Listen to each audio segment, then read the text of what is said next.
Hi, hello my dear students. Welcome to our channel Rajesh Biology and I am Rajesh MSc Zoology. Today our topic is sickle cell anemia. Sickle cell anaemia అనే concept చాలా special concept. ఇది autosomal recessive gene డిజార్డరే అయినప్పటికీ దీనికి చాలా importance ఉంది. ఇంతకుముందు మనకి ఒక సినిమా ఉంది, అల్లరి నరేష్ది సుడిగాడు అని చెప్పి. దానికి ఒక ట్యాగ్ లైన్ ఉంటుంది, ఒకే టికెట్ మీద 100 సినిమాలు అని చెప్పి. సేమ్ అలానే ఇక్కడ కూడా సికిల్ సెల్ ఎనిమియా డిసీజ్ ఒక్కటే, కానీ ఇది చాలా చాలా విషయాలకి ఒక ఎగ్జాంపుల్గా చెప్పుకోవచ్చు అనమాట. ఇది ఒక కలిప్ మిక్చర్ లాంటిది, అన్నీ ఇందులోనే ఉంటాయి. అంటే sickle cell anaemia example for autosomal recessive gene disorder, example for point mutation, example for codominance, example for incomplete dominance, example for pleiotropy. Okay, and it is the example for so many concepts. వీటన్నింటినీ కూడా మనం కలిపి ఇక్కడ ఒకసారి మళ్ళీ వాటన్నింటినీ కూడా revise చేస్తూ సికిల్ సెల్ ఎనిమియా కోసం కంప్లీట్గా డిస్కస్ చేద్దాం. ఎక్కడి నుంచి మొదలు పెడదాం అని అనుకున్నప్పుడు నాకు అనిపించింది, ఇది ఒక ఆటోజోమల్ రెసెసివ్ జీన్ డిజార్డర్ అని చెప్పి దీని యొక్క సిమ్టమ్స్ కోసం మాట్లాడి, ఆ తర్వాత ఇది ఎలా కలుగుతుంది, ఎందుకు ఇది కోడామినెన్స్కి, ఇన్కంప్లీట్ డామినెన్స్కి అన్నింటికి కూడా ఎగ్జాంపుల్, జెనెటిక్ లోడ్కి ఒక ఎగ్జాంపుల్, హెటరోజైగస్ అడ్వాంటేజ్, ఆ హెటరోజైగస్ అడ్వాంటేజ్కి ఒక ఎగ్జాంపుల్, వీటన్నిటి కోసం కూడా మనం స్టెప్ బై స్టెప్ డిస్కస్ చేద్దాం. ఓకే, ప్రస్తుతానికైతే కనుక దీని యొక్క సిమ్టమ్స్ ఏంటన్నది చూసేద్దాం. ఇది చాలా చాలా ఇంపార్టెంట్ డిసీజ్. రేపు మే 4వ తారీఖు జరగబోయే 2025 మే 4న జరగబోయే నీట్ ఎగ్జామినేషన్లో సికిల్ సెల్ ఎనిమియా కోసం ఒక క్వశ్చన్ అడిగే ఛాన్స్ ఉంది అని గెస్ చేస్తున్నాను. సో ఈ వీడియో మీకు ఎక్కడైనా ఉపయోగపడుతుంది అని అనిపించినట్లయితే కనుక ఒక చిన్న లైక్ చేయండి. బయాలజీ స్ట్రీమ్లో ఉన్న మీ ఫ్రెండ్స్కి, ఫ్యామిలీ మెంబర్స్కి ఈ వీడియోని షేర్ చేయండి. మన ఛానల్ని తప్పకుండా సబ్స్క్రైబ్ చేసుకోండి. Without any late, let's dive into the topic.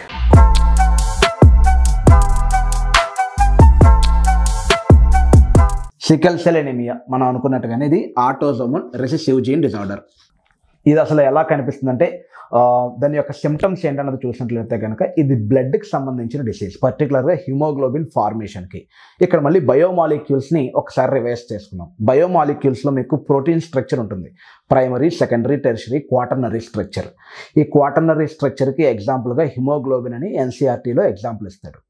ఎందుకని అంటే more than 1 tertiary structures combine అయి ఉంటాయి కాబట్టి. మన బాడీలో ఆర్బీసీ మీద హిమోగ్లోబిన్ ఉంటుంది. ఆర్బీసీ ప్లాస్మా మెంబ్రేన్ మొత్తం అంతా కూడా హిమోగ్లోబిన్తో కవర్ చేయబడి ఉంటుంది కాబట్టే ఆర్బీసీకి ఆ పేరు వచ్చింది, రెడ్ బ్లడ్ కార్పస్సెల్ అని. ఓకే, ఒకసారి హిమోగ్లోబిన్ స్ట్రక్చర్ చూసినట్లయితే కనుక హిమోగ్లోబిన్లో 2 రకాల చైన్స్ ఉంటాయి, మొత్తం 4 చైన్స్ ఉంటాయి. అవి 2 రకాల్లో ఉంటాయి. అఫ్కోర్స్ హిమోగ్లోబిన్ అనేది ఇలా ఫ్లవర్ లాగా ఉండదు, బట్ మనకు అర్థం అవడం కోసం నేను ఇలా డ్రా చేశాను. 2 చైన్స్ ఒకలా ఉంటాయి. అలా ఒకేలా ఉన్న చైన్స్ని 2 చైన్స్ని ఆల్ఫా చైన్స్ అంటారు, మిగతా 2 చైన్స్ని బీటా చైన్స్ అంటారు. ఈ first identical chains alpha chains కోసం ఇక్కడ మనం మాట్లాడుకోవడం లేదు. ఎఫెక్ట్ అంతా కూడా బీటా చైన్స్కి. ఈ బీటా హిమోగ్లోబిన్ చైన్ అనేది సరిగ్గా ఫామ్ అవ్వదనమాట. ఇంప్రాపర్గా ఫామ్ అయిన బీటా గ్లోబిన్ చైన్ వల్ల వచ్చే డిసీజే సికిల్ సెల్ ఎనీమియా. సో ఇప్పుడు ఈ బీటా గ్లోబిన్ చైన్ని కోడ్ చేసే జీన్ ఎక్కడ ఉంటుంది అన్నది మనం ఐడెంటిఫై చేసినట్లయితే కనుక ఆ క్రోమోజోమ్ 11th క్రోమోజోమ్ మీద ఉంటుంది. ఈ ఆటోజోమ్ ఏంటి అంటే 11th క్రోమోజోమ్. ఈ gene present on 11th chromosome and has 2 alleles. దీనికి 2 alleles ఉంటాయి. ఏంటా 2 alleles అంటే హెచ్బిఏ అండ్ హెచ్బిఎస్. హెచ్బిఏ అనేది ఒక నార్మల్ అల్లేలు, హెచ్బిఎస్ అనేది మాడిఫైడ్ అల్లేలు. కాన్సెప్ట్ ఆఫ్ డామినెన్స్ చెప్పుకున్నాం మనం. అక్కడ ఏం చెప్పుకున్నామంటే ఏ అల్లేల్ అయితే మాడిఫై అవుతుందో అది దాని యొక్క ఎక్స్ప్రెషన్ అనేది మారిపోతుంది కాబట్టి ఫీనోటైపిక్ ఎక్స్ప్రెషన్ అంతా కూడా అన్మాడిఫైడ్ అల్లెల్ మీద డిపెండ్ అయి ఉంటుంది అని చెప్పేసి. సో ఇక్కడ హెటరోజైగస్ కండిషన్లో ఈ ఒక్క అన్మాడిఫైడ్ అల్లెలే మొత్తం అంతా కూడా కోడ్ చేసుకోవాలి. బీటా గ్లోబిన్ చైన్ కోడ్ చేయాల్సిన బాధ్యత దీని మీద ఉంటుంది హెటరోజైగస్ కండిషన్లో. ఒకవేళ 2 కూడా హెచ్బిఏ అని ఉందనుకుందాం, వాళ్ళు నార్మల్గా ఉంటారు. ఎవరు ఎఫెక్ట్ అవుతారు అంటే 2 alleles కూడా మాడిఫై అయినట్లయితే కనుక వాళ్ళు ఎఫెక్ట్ అవుతారు. సో వాటి యొక్క ఫీనోటైప్ని, జీనోటైప్ని ఇక్కడ ఒకసారి రాస్తాం. హెచ్బిఏ అనేది normal beta globin chain code చేస్తుంది. సెల్ అనేది ఆర్బీసీ షేప్ అనేది బైకాన్కేవ్ షేప్లోనే ఉంటుంది. హెచ్బిఏ వల్ల షేప్ అనేది చేంజ్ అవ్వదు. కానీ హెచ్బిఎస్ అనే ఒక అల్లేల్ ఉంది కదా, దీనివల్ల ఆర్బీసీ షేప్ అనేది మారిపోతుంది. ఎందుకంటే అది కోడ్ చేసే బీటా గ్లోబిన్ చైన్లో ఒక చిన్న డిఫెక్ట్ ఏర్పడుతుంది. ఆ డిఫెక్ట్ ఏంటి అన్నది కూడా చాలా క్లియర్గా మాట్లాడుకుందాం మనం ఇక్కడ. సో ఎవరైతే అంటే 11th క్రోమోజోమ్ అని చెప్పుకున్నాం కదా, ఇది 11th క్రోమోజోమ్ అనుకుందాం. క్రోమోజోమ్ అనేది పేరు కదా, ఒకవేళ ఇక్కడ హెచ్బిఏ ఉండి ఇక్కడ హెచ్బిఏ, రెండు హెచ్బిఏ ఉన్నట్లయితే కనుక వాళ్ళు నార్మల్గా ఉంటారు. మనందరం నార్మల్గా ఉన్నాము అంటే మన బాడీలో 11th క్రోమోజోమ్ మీద మన యొక్క జీనోటైప్ ఏంటి? HBA and HBA. మనం అబ్నార్మల్గా ఉన్నాము లేదా నార్మల్గా ఉన్నామన్న సంగతి ఎలా తెలుస్తుంది? హెట్రోజైగస్ కండిషన్లో తెలియదు కదా అని అనుకోవచ్చు. దానికి కూడా మీకు నేను సిమ్టమ్స్ చెప్తాను. కాబట్టి మనందరం నార్మల్గా ఉన్నట్టే మన యొక్క జీనోటైప్ ఇలా ఉంటుంది. మన 11th క్రోమోజోమ్ మీద జీన్స్ ఇలా ఉంటాయి. పొజిషన్ అది కాకపోవచ్చు. ఓకే, కానీ కొంతమంది క్యారియర్స్ ఉంటారు. క్యారియర్లో ఒక చోట హెచ్బిఏ ఉంటే మరొక దాని మీద హెచ్బిఎస్ ఉంటుంది. వాళ్ళు అన్ఎఫెక్టెడ్ బట్ క్యారీ చేస్తారు. క్యారీ చేయడం అంటే వాళ్ళల్లో ఈ డిసీజ్ కాజింగ్ జీన్ అనేది ఉంటుందన్నమాట. దీన్ని మనం జెనెటిక్ లోడ్ అంటాం. ఇది మనకు ఒక బెస్ట్ ఎగ్జాంపుల్. జెనెటిక్ లోడ్కి ఒక ఎగ్జాంపుల్గా చెప్పచ్చు. అంటే క్యారీ చేసే జీన్ ఏదైతే ఉందో అది mutated gene, unnecessary gene. Carrying unnecessary genes in the body is considered as a genetic load. అక్కర్లేని జెనెటిక్ ఇన్ఫర్మేషన్ని బాడీలో ఉంచుకోవడం ఒక జెనెటిక్ లోడ్గా చెప్పుకోవచ్చు. ఇది బెస్ట్ ఎగ్జాంపుల్. అంతేకాదు, ఇలా హెచ్బిఎస్ ఉన్న ఇండివిజువల్స్లో బీటా గ్లోబిన్ చైన్స్ అనేవి ఎలా ఫామ్ అవుతాయంటే రెండు ఫామ్ అవుతాయి. ఓకే, అంటే మ్యూటేట్ అయిన బీటా గ్లోబిన్ చైన్ ఫామ్ అవుతుంది దీని నుంచి. మ్యూటేట్ అవ్వని నార్మల్ బీటా గ్లోబిన్ చైన్ కూడా ఫామ్ అవుతుంది దీని నుంచి. అంటే 50% సెల్స్ ఏమో నార్మల్ ఆర్బీసీ ప్రొడ్యూస్ అవుతుంది, 50% సెల్స్ అనేవి ఇన్కంప్లీట్గా ఫామ్ అయిన ఆర్బీసీ సెల్స్ అనేవి ఫామ్ అవుతాయి. ఇక్కడ మీకు కోడామినెన్స్ అని ఎందుకు అన్నానో అర్థమై ఉంటుంది. ఇక్కడ సికిల్ సెల్ ఎనీమియా అనేది కోడామినెన్స్కి best example, genotypically best example for codominance. హెచ్బిఏను ఎక్స్ప్రెస్ అవుతుంది, హెచ్బిఎస్ ఎక్స్ప్రెస్ అవుతుంది. ఇది కంప్లీట్ డామినెన్స్ మాత్రం కాదు. Okay, so best example for codominance. అర్థమైంది కదా? వీళ్ళు క్యారియర్గా ఉంటారంతే. అపరెంట్లీ అన్ఎఫెక్టెడ్ అని ఇచ్చాడు ఎన్సీఆర్టీ టెక్స్ట్ బుక్లో. వీళ్ళు అన్ఎఫెక్టెడ్గానే కనిపిస్తారు అని. కానీ ఎస్సీఆర్టీ టెక్స్ట్ బుక్లో ఏమి ఇచ్చాడు అంటే అదే నిజం కూడా. ఒకవేళ లో ఆక్సిజన్ టెన్షన్ ఏదైనా అప్ హిల్స్కి వెళ్ళినప్పుడు చాలా తక్కువ ఆక్సిజన్ కానీ ఎక్స్పోజ్ అయినట్లయితే కనుక అండర్ లో ఆక్సిజన్ టెన్షన్ క్యారియర్స్లో కూడా సిమ్టమ్స్ కనిపిస్తాయి. ఈ సిమ్టమ్స్ కనిపించడం వల్ల కానీ మైల్డ్గా కనిపిస్తాయి, మరీ సివియర్గా ఉండవు. అంటే దీంతో కంపేర్ చేస్తే సివియర్గా ఉండవు, ఇంత సివియారిటీ ఉండదు. అలా అని చెప్పి ఇంత నార్మల్గానే ఉండరు. వీళ్ళు కూడా కొంచెం వీక్గా ఉంటారు, మైల్డ్ సిమ్టమ్స్ ఉంటాయి. కాబట్టి ఇది ఒక best example for incomplete dominance. Sickle cell anaemia అనేది ఫీనోటిపికల్గా ఇన్కంప్లీట్ డామినెన్స్కి ఎగ్జాంపుల్, జీనోటిపికల్గా కోడామినెన్స్కి ఎగ్జాంపుల్. ఓకే, అండ్ ఇప్పుడు హెచ్బిఎస్ చూద్దాం. ఈ రెండు చోట్ల కూడా హెచ్బిఎస్ ఉన్నట్లయితే కనుక వాళ్ళ బాడీలో haemoglobin chain, beta globin chain పర్టికులర్గా సరిగ్గా ఫామ్ అవ్వదు. కాబట్టి ఆక్సిజన్ తక్కువగా ఉన్న టైమ్స్లో అదేమవుతుందంటే స్టిఫ్గా మారిపోతుంది, రిజిడ్గా మారిపోవడం వల్ల మొత్తం ఆర్బీసీ షేప్ అనేది బైకాన్కేవ్ షేప్ నుంచి సికిల్ షేప్కి మారిపోతుంది అనమాట.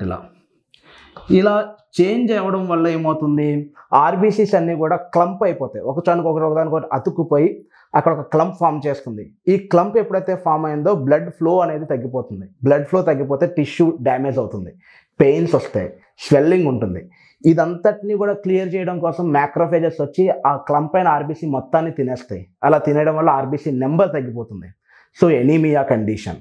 ఈ తిన్న ఆర్బీసీ మొత్తాన్ని ప్యాక్ చేయాలి కదా, అది తీసుకెళ్ళి లివర్లో పడేస్తుంది, జాండిస్ వస్తుంది. సో ఇలాంటి డిఫరెంట్ సిమ్టమ్స్ కనిపిస్తాయి. Pain, swelling, weakness, anaemia, jaundice, ఇన్ని సిమ్టమ్స్ కనిపిస్తున్నాయి ఒక్క సింగిల్ జీన్ మ్యూటేషన్ వల్ల. ఇది మనం ఎలాంటి ఎగ్జాంపుల్గా చెప్పుకోవచ్చు?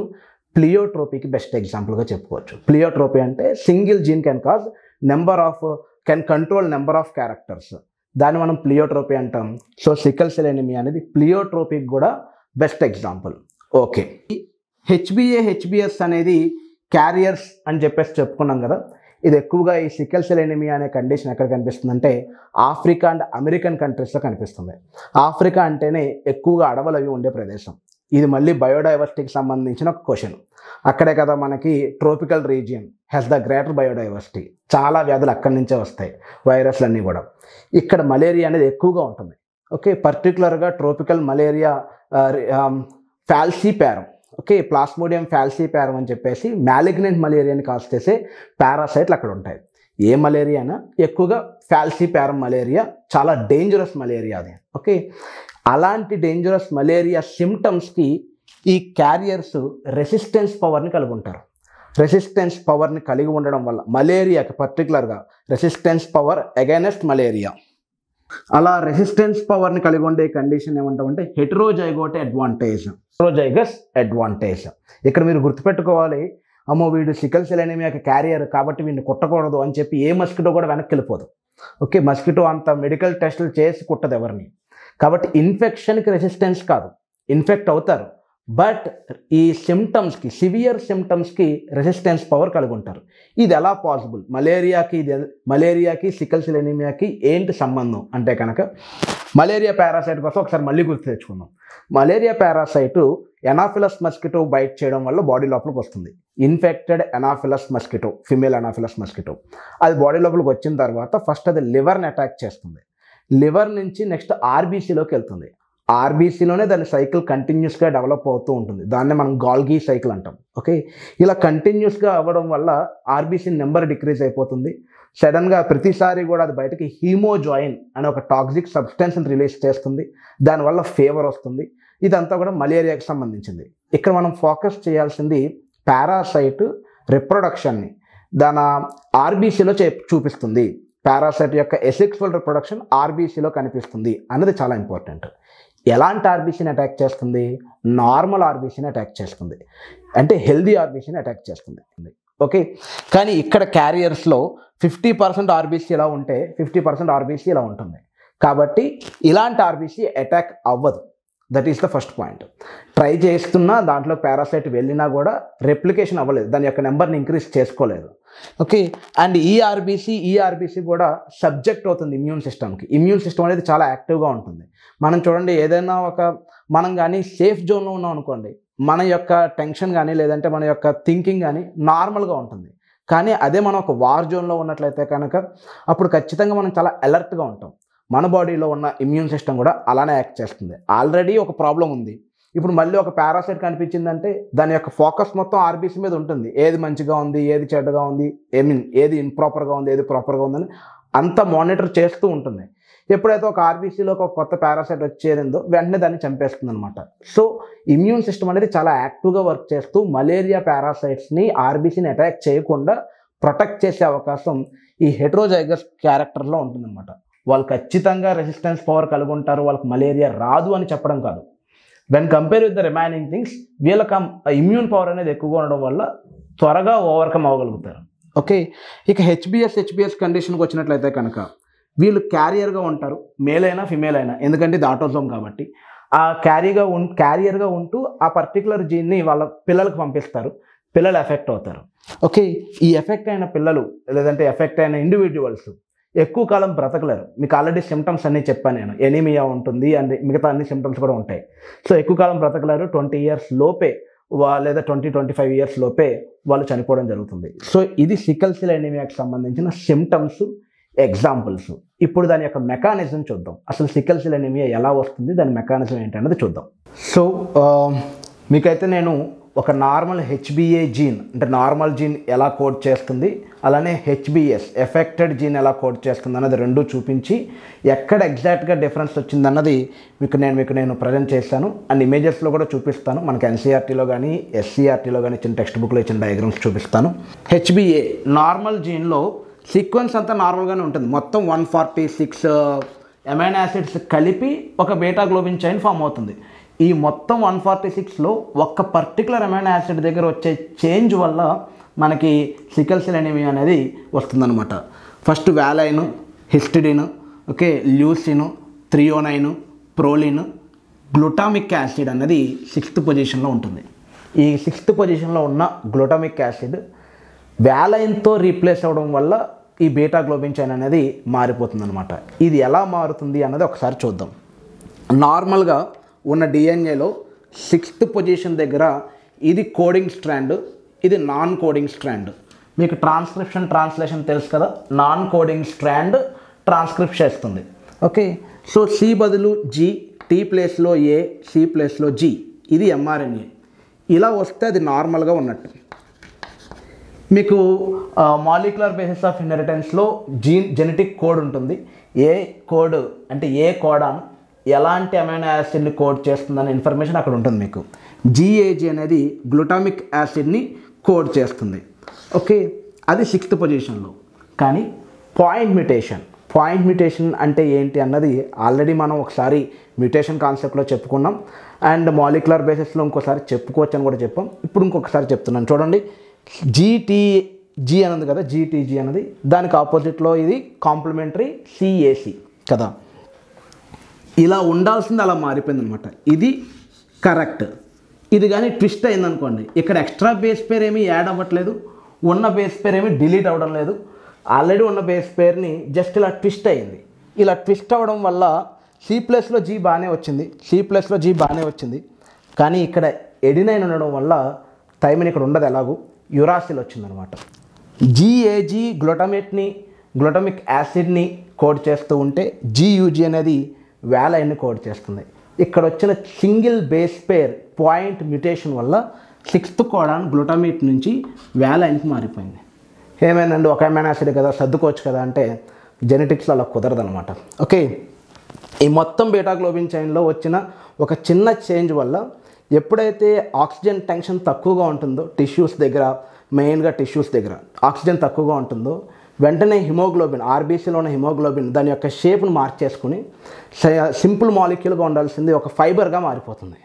ఫైబర్గా మారిపోయి పక్కన వేరే ఫైబర్స్తో అటాచ్ అయిపోయి అవన్నీ కూడా పొలిమరైజ్ అయిపోయి మొత్తం ఆర్బీసీ షేప్ను మార్చేస్తుంది.